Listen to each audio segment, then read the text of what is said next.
You'll be begging by the first frost, girl. That ruin suit's trash. £4. A signature. I'll sign it.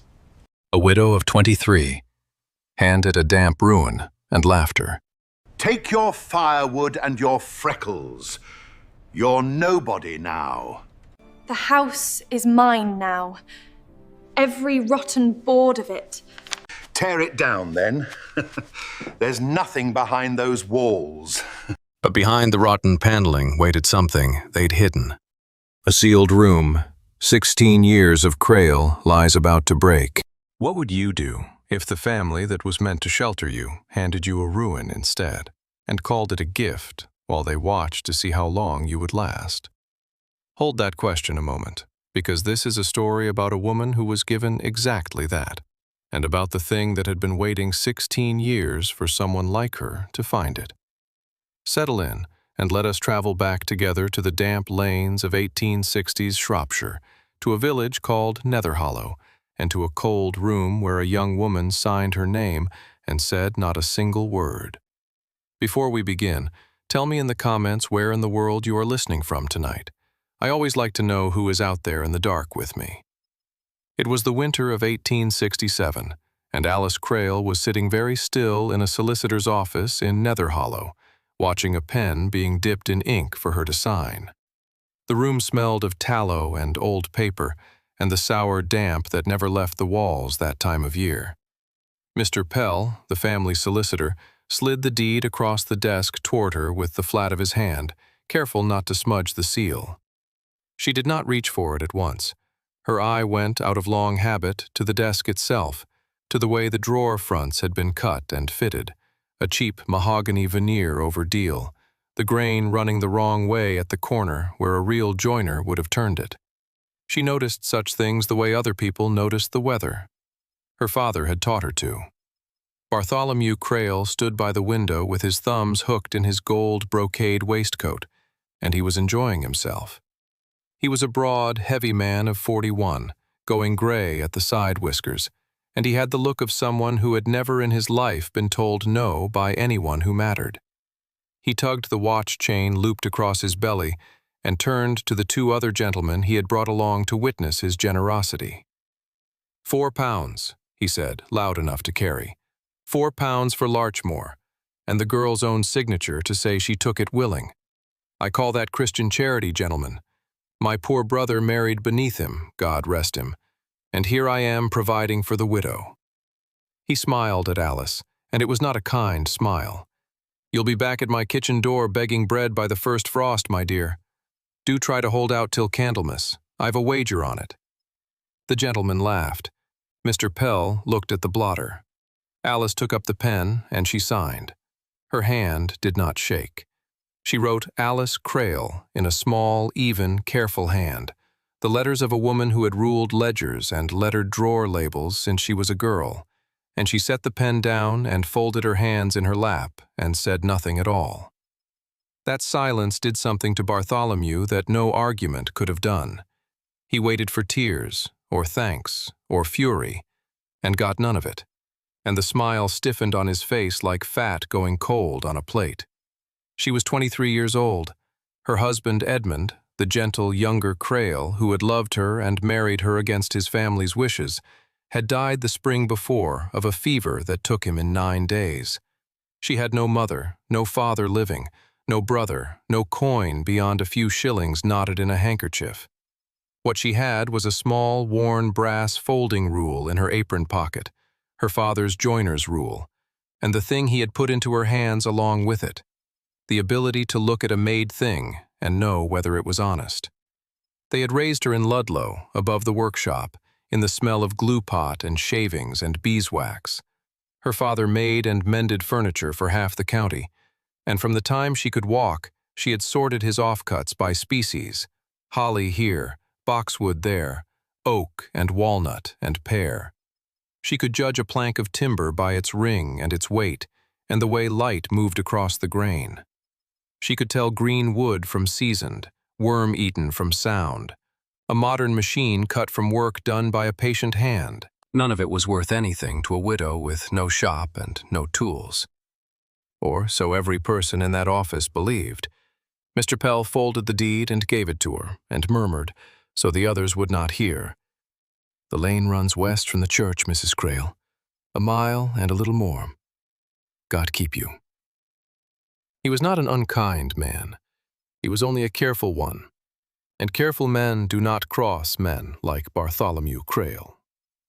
She walked out into a village that had already made up its mind about her. Netherhollow was small enough that a stranger was an event, and a stranger who was the widow given the cursed Dower house was an event worth a twitched curtain. She came up the single street with her one trunk balanced on a borrowed handcart, and she felt the eyes on her from behind the lace, from the doorway of the drapers, from the forge where the smith paused with his hammer up. The rain came down fine and steady and cold, the kind that soaked through wool without seeming to fall at all. The whole place smelled of coal smoke and wet fleece, and the mud churned up outside the inn. A woman in the baker's doorway looked at her and looked away, and it was not cruelty, it was only certainty. They had all seen how this ended. Nobody offered to help her with the cart. She had not expected it. The lane west of the church was worse than neglected. It had been abandoned. The hedges had grown in until they met overhead in places, and brambles reached out to catch her sleeve, and the ruts were deep enough to swallow the cartwheel to the hub twice, so that she had to set down the shafts and heave it free with her back and her hands, until her palms burned. A mile and a little more, in the failing light, with the rain turning to a thin sleet. She did not hurry. She had nowhere to be but there, and no one waiting. And then the hedges fell away, and she saw it. Larchmore Dower House stood at the end of the lane, against a sky the color of a fresh bruise, purple and yellow-green where the last light bled out behind the hills. It was a tall house, once handsome, stone-built, with a steep roof that had gone sway-backed along its ridge like the spine of an old horse left out to die. Two of the upper windows were dark and empty as eye sockets, the glass long gone, stuffed with rag and straw that the weather had pulled half out so they seemed to weep. Ivy had climbed the whole western face and got its fingers into the mortar and pried. The single chimney at the north end was choked black with the nest of some long-departed bird, and no smoke rose from it, and no light showed anywhere in all that dark bulk. It was not a house. It was a ghost of one, standing patient in the sleet, waiting to see what she would do. Alice stood at the broken gate a long moment, with the rain running off her bonnet and down her neck, past the faint pale mark low on the left of her throat. Then she took up the cart shafts again and went in. The front door had dropped on its hinges and swelled in its frame, and she had to put her shoulder to it twice before it gave with a groan that went right through the house. What met her was smell before sight, the way it always is in a shut-up place. Damp plaster gone soft and sour, cold ash, the green reek of rot in a floor somewhere. Under it all, faint and strange, something cleaner she could not name, a dry, woody sweetness that had no business in a house this far gone. She stood in the hall and let her eyes make what they could of the dark. The staircase rose in front of her, and she could see even by that failing light that it was good work. A solid oak newel and a sweep of well-turned balusters, grayed with dust and dark with damp, but sound. She put her weight on the bottom step, and it took her without complaint. That told her something. A house could look like a corpse and still have honest bones. She had known men like the reverse. The rooms off the hall were pitiful. Plaster had come down from the ceilings in slabs and lay smashed on the boards. Bird mess streaked the walls under the broken windows. In what had been the kitchen, a whole corner of the floor had gone soft and black where water had come in for years unchecked. She would not sleep there. But the parlor, the room to the right of the hall, was drier than the rest, and it was there she chose to make her stand. She did not try to take the house that night. She had learned, watching her father, that you do not master a thing all at once. You take one true corner and you make it right, and you work out from there. So she swept a single square of the parlor floor, clear of plaster dust and mouse dirt, with a broom of birch twigs she bound herself from the hedge. She found the grate sound, and the flue, when she reached the poker up it, mostly clear. She had brought a twist of paper and a few sticks and a precious lucifer match, and she coaxed a small fire into life. And she sat before it on her folded shawl, with her back to the swept wall, and she ate half of the bread she had, and she watched the flames. It was the first light Larchmore had held in 16 years. She did not know that yet. In the morning, she went to the church, because a churchyard was the one place in a village a stranger might stand without being asked her business, and because she wanted to know where Edmund's people lay. And it was there, among the leaning stones, with the frost still white in their carved letters, that a very old woman stopped her. Widow Sefton was bent almost double over a knobbed blackthorn stick, small and bird-boned in her black wool and her gray crossed shawl, a black lace cap over thin white hair. But her eyes, when she lifted them, were pale and clear, and went straight into Alice like a bradawl. "You're the one they gave Larchmore to," she said. It was not a question. "I am," said Alice. The old woman looked at her for a long moment. Then she said, in a voice like dry leaves, "Mind you look at the grain before you feed the knife. Some walls were built to keep the weather out. That one was built to keep something in." And she turned and went away between the graves, tapping, before Alice could ask her a single thing. Alice stood with the cold coming up through her boots and turned the words over. Look at the grain. It was a joiner's phrase, near enough. Her father had said something like it 100 times. But the old woman was no joiner, and the words sat in Alice's chest all the same, and would not settle. She had a companion by then, whether she wanted one or not. A thin, black cat had come out of the hedge her first morning at Larchmore and sat watching her build the fire, and had not left. It was a ragged, ill-favored animal, with a torn ear and a knowing yellow eye, and it caught mice in the rotten kitchen and left them uneaten on the swept hearth like rent paid. She called it Hodge, because it needed calling something, and it slept against the small of her back in the cold, and she was glad of it, and told no one.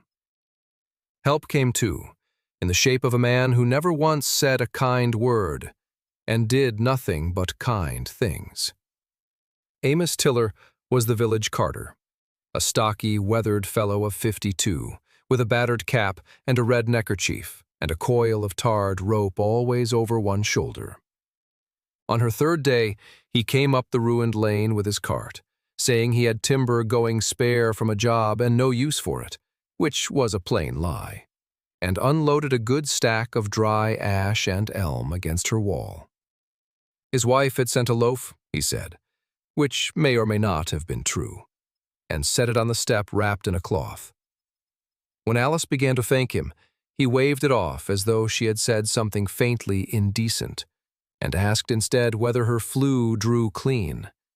And when she said it did, he grunted and looked at the sagging ridge of the roof and said she wanted to get a tarpaulin over the north end before February. And then he took himself off. He would not take a farthing. He came again 2 days later with a keg of nails and a rusted but usable saw, found by chance, he said, in his barn. So she had firewood and bread and a cat, and one man in the world who did not think her a fool. It was more than she had signed for. And she had the paneling. She noticed it properly on her fourth night, working by candle and firelight along the parlor walls, deciding what could be burned and what could not. The whole downstairs was wainscoted in dark old oak, most of it gray and split and blistered with damp, exactly what you would expect. But one stretch of it, the whole wall opposite the fireplace, was different, and her hand knew it before her mind did. She ran her palm along it and stopped. This oak was dry. Not merely less wet, dry, clean, warm almost under her hand in a house where everything else wept. The grain under the grime was tight and fine and beautifully figured. Quartered oak of a quality she had rarely handled even in her father's best commissions. And there was no worm in it, not a single flight hole, where the paneling 3 feet to either side was riddled through like a sponge. She held the candle close and looked at the joints where the stiles met the rails, and they were cut and fitted with a patience and an exactness that made her throat tighten, because it was the kind of work her father had spent his life chasing and rarely caught. She sat back on her heels. Now here, she thought, is a thing that does not fit. Let me stop the story there for just a moment, because I want to ask you something. If you were her, cold and half-starved, in a ruin you had been handed as a cruel joke, with a good dry stretch of ancient oak in front of you, and a wood pile that would not last the winter, what would you have done? Burned it and been glad of the warmth? Or would that trained hand of yours, that hand that knew honest work when it touched it, have stayed the axe? Tell me down in the comments what you would have chosen. And if you are enjoying this, do subscribe and stay to the end, because what she found behind that wall is worth the waiting for. Now, back to Larchmore. Alice did not burn it. She could not have told you exactly why, not that night. She told herself it was a joiner's respect, that you do not put fine old work on the fire while there is common stuff to burn. She told herself she would come back to it. But the truth is, the old woman's words were in her. Look at the grain before you feed the knife. And so she looked. And looking, she could not stop. The winter closed its fist on Nether Hollow. The lane froze into iron ruts, then thawed to a slough, then froze again. Alice worked. She patched the broken windows with boards and rag and what glass she could salvage from the ruined rooms. She cleared the fallen plaster and burned the rotten laths. She got Amos's tarpaulin lashed over the north end of the roof with his help and hers, the two of them up on the slick slates in a rising wind, and she found she had a head for heights and a steadiness with a rope that surprised him into the nearest thing to praise she ever got from the man, which was, "You'll do." And slowly, without her seeking it, the village began to shift. The baker's wife stopped looking away. She began, instead, to set the second-day bread on the counter without being asked, and take a copper less than she should. The smith mended the handle of Alice's salvaged saw and would not charge. It was not friendship, not yet. It was something harder won than friendship in a place like that. It was respect, given grudging and slow, to a woman who had been told she would beg by Candlemas, and instead was up on her own roof in a gale, mending it. But all the while, the drywall waited. And at last, on a black afternoon in January, with the sleet ticking on the boards over the windows, she gave it her whole attention. She meant, she told herself, only to take one panel off to see what lay behind, to understand it. She worked the old rusted chisel Amos had given her into the seam at the edge, and she found at once that this was no ordinary wainscot fixed to battens on a wall. The panel did not want to come, and when she got the point of the poker behind it and levered gently, feeling for the give, She felt not the crumble of plaster and lath behind it, but the flat, cold resistance of something solid and made. There was a joint there, a true cut joint, running the height of the wall, hidden in the molding where no joint had any reason to be. It was the edge of a door that had been made to look like no door at all. Her heart went hard and quick in her chest. She worked at it for the better part of 3 days. It was slow, cruel labor with poor tools. A fire poker and a worn chisel and a wooden mallet she cut herself from an elm billet. Her hands blistered, and the blisters broke, and she bound them with strips of her own petticoat and went on. Hodge the cat sat on the hearth and watched her with his one good yellow eye. She barely ate. She would clear a little more, sound the wall with her knuckles, and hear the change from dead solid to a faint, deep hollowness, and go on. Whoever had closed this had closed it to stay closed. Every wedge and pin fought her.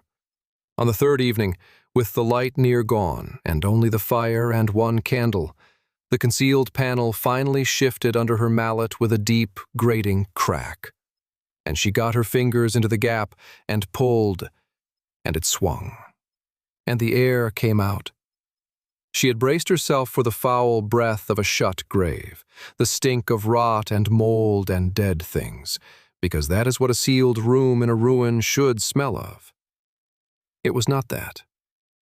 What breathed out of the dark opening onto her face was dry, clean, cool and still and faintly sweet, the smell of seasoned wood and old beeswax and cold stone that has never once been wet. It was the smell of a workshop on a Sunday. It was the smell of her childhood. She understood then, kneeling in the dark with her ruined hands, what dry air in a ruin meant. Rot is neglect. Rot is what happens when no one cares. But dry, clean air behind a sealed wall in a house left to die, that is not neglect at all.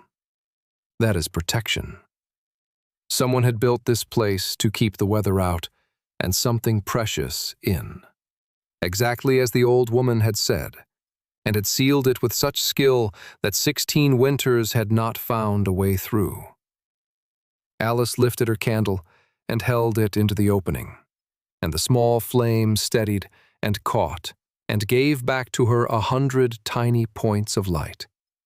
She stepped through into the sealed room, and the candle showed her the walls, and she forgot to breathe.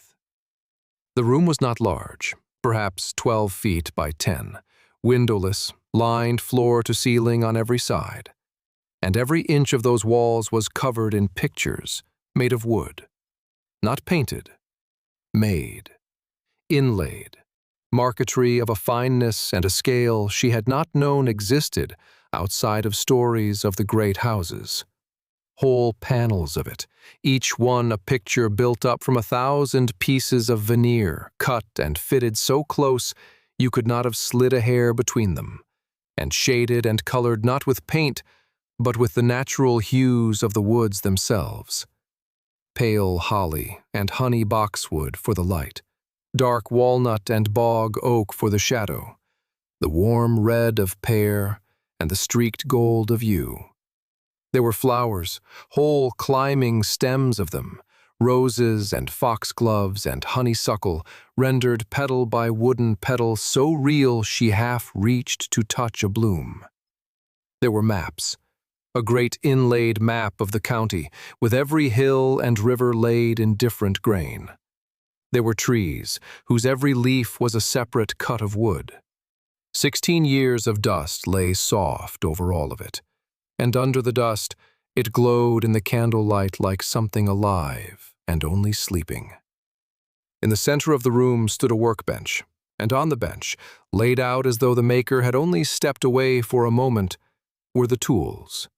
A fret saw, a row of fine chisels and gravers ranged by size, a knife with a handle worn to the shape of a hand, pots of hardened glue, bundles of veneers sorted by species, holly here, boxwood there, oak and walnut and pear, exactly as Alice herself had sorted them as a child. And beside the tools, a leather-bound ledger, and on top of the ledger, a letter, folded and sealed, gray with dust. She sat down on the floor of that room, in her ruined dress, with her ruined hands, and she wept, though she could not have told you for whom. And then, because she had to know, she wiped her eyes and opened the ledger and read by the light of her one candle. The hand inside was fine and sloping and sure, and it belongs to a woman named Honora Blackwood.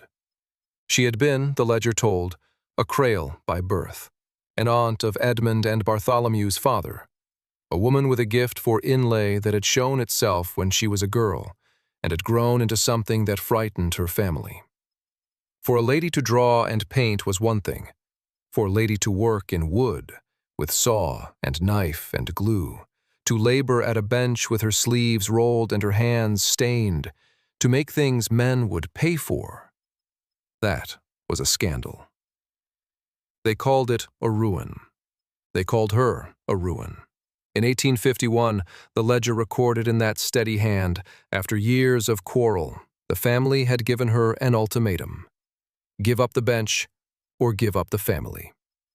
She had chosen the bench. And so they had shut her away in the Dower house at the edge of the estate, out of sight of the county, and put it about that Larchmore was damp and cursed and not fit to be seen, so that no one would come and no one would know. And there, alone, out of spite made into freedom, Honora Blackwood had done the work of her life.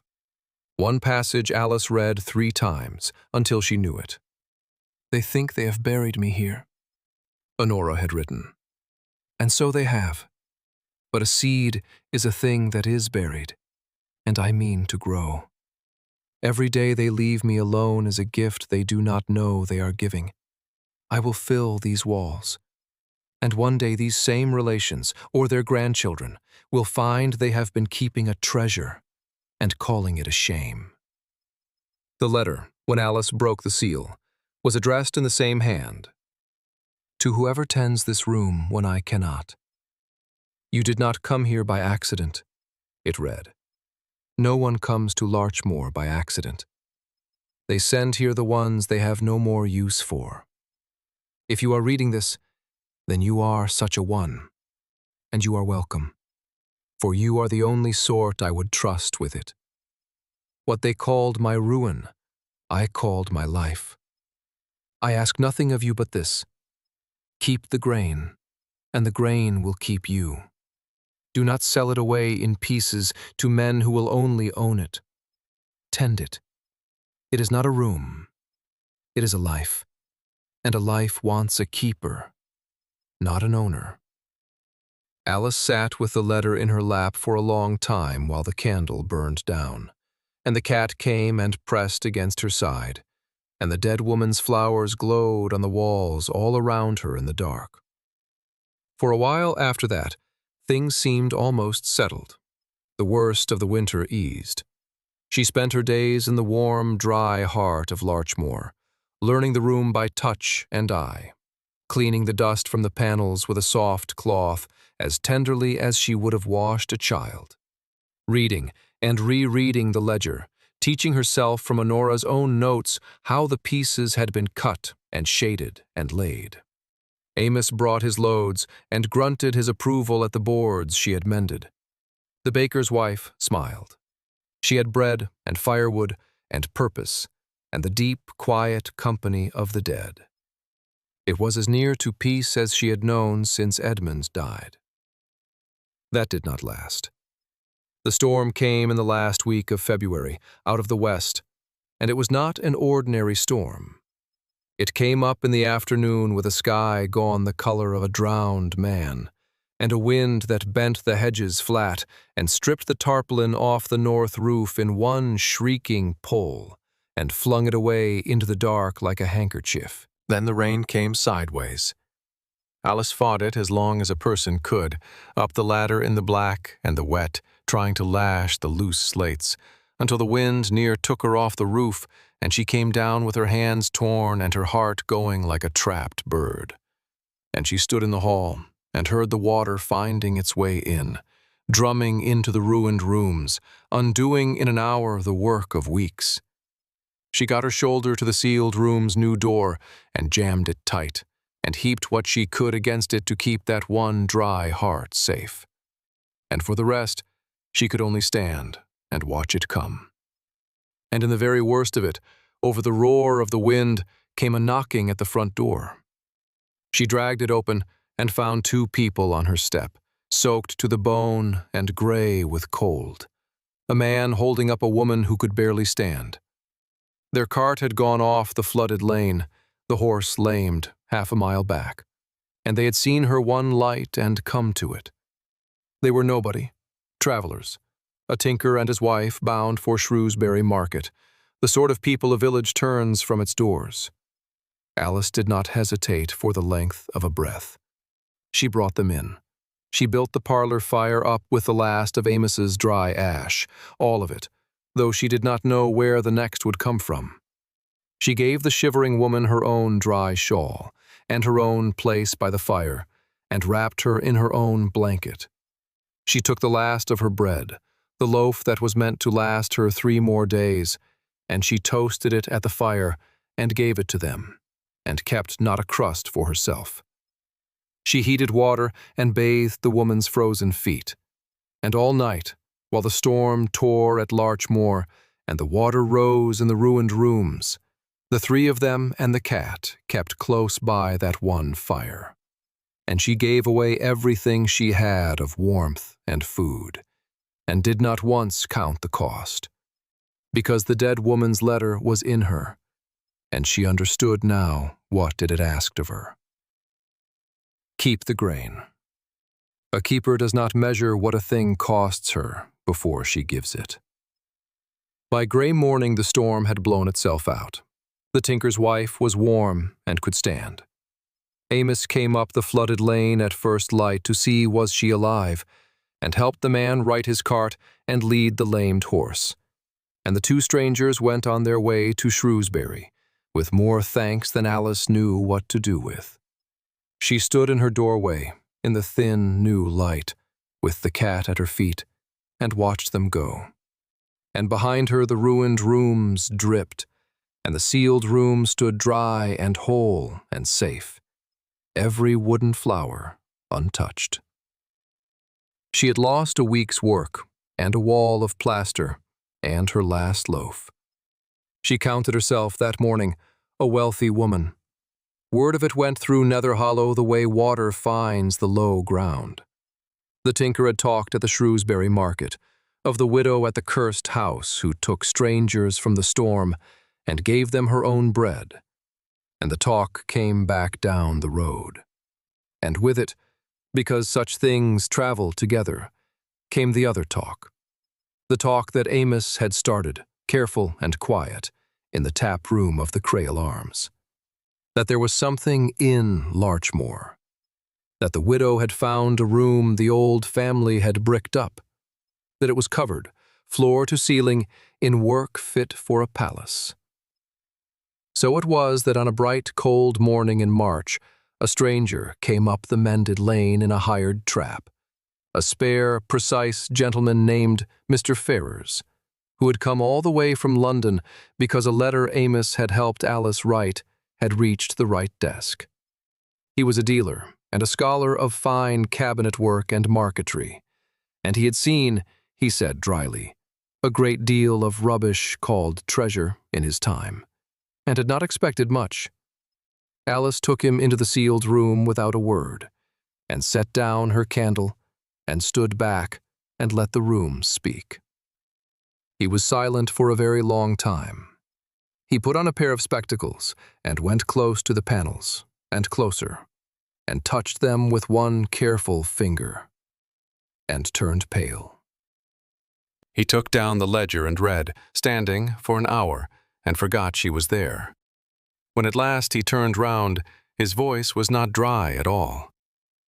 "Mrs. Crail," he said, "do you know what you have here?" "I know whose it is," she said.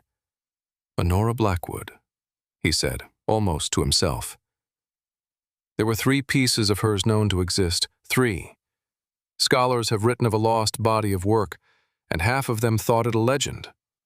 And you have a room of it, complete, signed, dated, and documented in her own hand.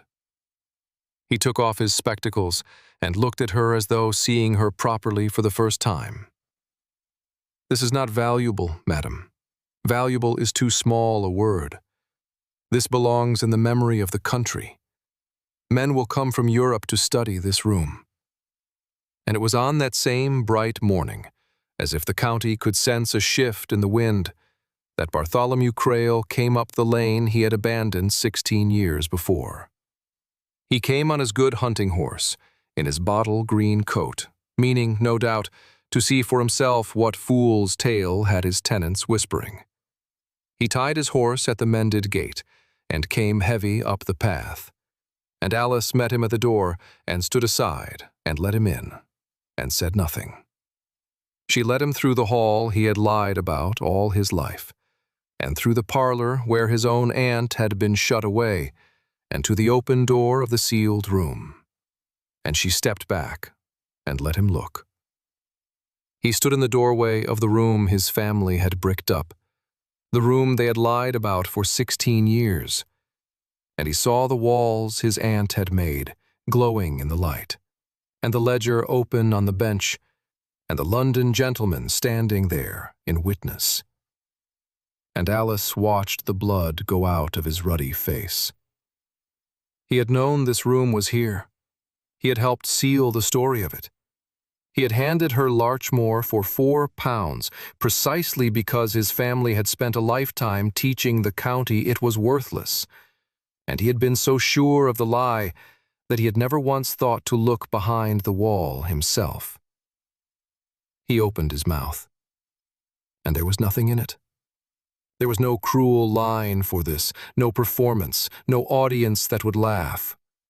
There was only the truth on the walls, and it could not be argued with, and it could not be bought back. And it had his own name at the root of it. He tugged once at his gold watch chain, and the gesture had nothing left in it. Then he turned, and he walked out of Larchmore without a single word. And he mounted his horse and rode away down the lane. And Alice Crail stood in her doorway and watched him go, exactly as she had watched the strangers go. And she said nothing to him either. A week later, Mr. Pell, the solicitor, came to her door, on his own feet, hat in his hands. He did not speak of Bartholomew. He spoke only of what protections might be set about such a thing, what deeds and trusts might keep it safe. And he did it gently, and she understood that this was the nearest a careful man could come to an apology, and she took it as it was meant. A year on, Larchmore was not a grand house, and it never became one. The upper rooms were mended enough to be dry and no more. The roof was whole and honest and plain. But the sealed room was sealed no longer. It was clean and kept and warm, and on fine days people came the mended mile up the lane to stand in it and be quiet. Scholars and craftsmen, and once a party of great folk from London. And Alice showed them Honora Blackwood's flowers, and read them the passage about the seed. The village greeted her by name now, in the street, without thinking twice. Keeper of Larchmore, they called her, half in jest and wholly in earnest, and she answered to it. Mr. Ferrers had made her an offer for the room that would have made her a rich woman for the rest of her days. She had refused it, and refused every offer since. She would not sell Honora Blackwood away in pieces to men who would only own her. She kept the ledger locked in a chest by her bed, and she read a little of it most nights. And she had begun, slowly, with her father's rule in her apron and Honora's own tools under her hands, to learn the craft herself, so that when a leaf lifted or a joint opened, she could tend it, and it need never go to a stranger. Amos found her in the sealed room one evening that spring, a cloth in her hand, cleaning the dust from a wooden rose, and he stood in the doorway a while and then said, gruff as ever, that it was a queer thing, all this, from a house they'd all been told was fit for nothing but the fire. Alice did not stop her cleaning. "They didn't give me a ruin, Amos," she said quietly. "They gave me the key. They only never knew there was a lock." He thought about that, and grunted, and went to fetch her more wood, and did not ask her to explain it, and she did not. Alice Crail keeps Larchmore still. The room is whole, the grain is kept, and the woman the county once buried there is remembered now by everyone who comes up the lane. Thank you for staying with me all the way to the end of this one, out there in the dark, wherever you are. If Alice's Winter meant something to you, do leave a like so more folk find their way up this lane, and subscribe if you would like to sit with me by another such fire soon. And before you go, tell me this, and think on it honestly. What forgotten thing in your own life, some skill, some place, some part of yourself the world told you was worthless, has been sealed up dry behind a wall all this time, only waiting for you to look at the grain and tend it?